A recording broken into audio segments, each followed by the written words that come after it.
Hi friends, please subscribe to Amravati Media and press the bell icon for more latest updates. అమరావతికి స్థల దోషం. చంద్రబాబు మాజీ friend shocking.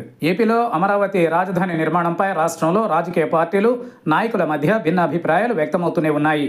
ఇప్పటికే రాజధాని విషయంలో కూటమి ప్రభుత్వం దూకుడు కొనసాగిస్తూ ఉండగా విపక్షాలు మాత్రం విమర్శలు గుప్పిస్తున్నాయి.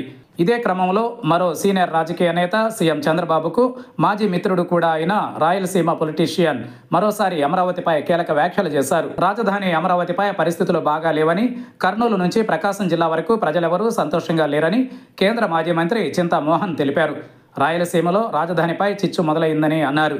తాను అమరావతికి వ్యతిరేకం కాదని, న్యూట్రల్గా ఉంటానని వెల్లడించారు. నా మిత్రుడు చంద్రబాబు నాయుడు ఆశించిన రీతిలో అమరావతి క్లిక్ కాకపోవచ్చననేది తన అనుమానమని అన్నారు. కాబట్టి కొంచెం జాగ్రత్తగా ఉండాలని సూచిస్తున్నట్లు తెలిపారు. ఏపీకి పెట్టుబడులు రావడం అంత సులువు కాదని, అమరావతికి స్థలదోషం ఉన్నట్లు ఉందని చింతా మోహన్ తెలిపారు.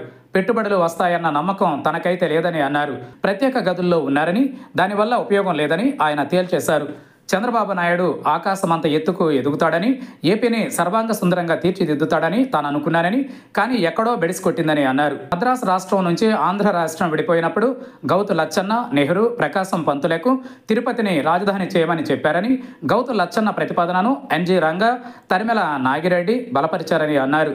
కానీ నీలం సంజీవరెడ్డి కర్నూలుకు తీసుకువెళ్లారని గుర్తు చేశారు. తర్వాత హైదరాబాద్కు, ఇప్పుడు రాజధాని అమరావతికి తన మిత్రుడు చంద్రబాబు నాయుడు తీసుకొచ్చారన్నారు. మరోవైపు ఏపీలో మద్యం స్కామ్ దర్యాప్తుపైన చింతా మోహన్ కీలక వ్యాఖ్యలు చేశారు. లిక్కర్ స్కామ్లో పొలిటీషియన్లు ఉన్నారని, ఏపీ ప్రభుత్వం సిట్ వేసిందని, వారం రోజుల్లోపు సిట్ రిపోర్టు బయటపెట్టాలని ఆయన కోరారు.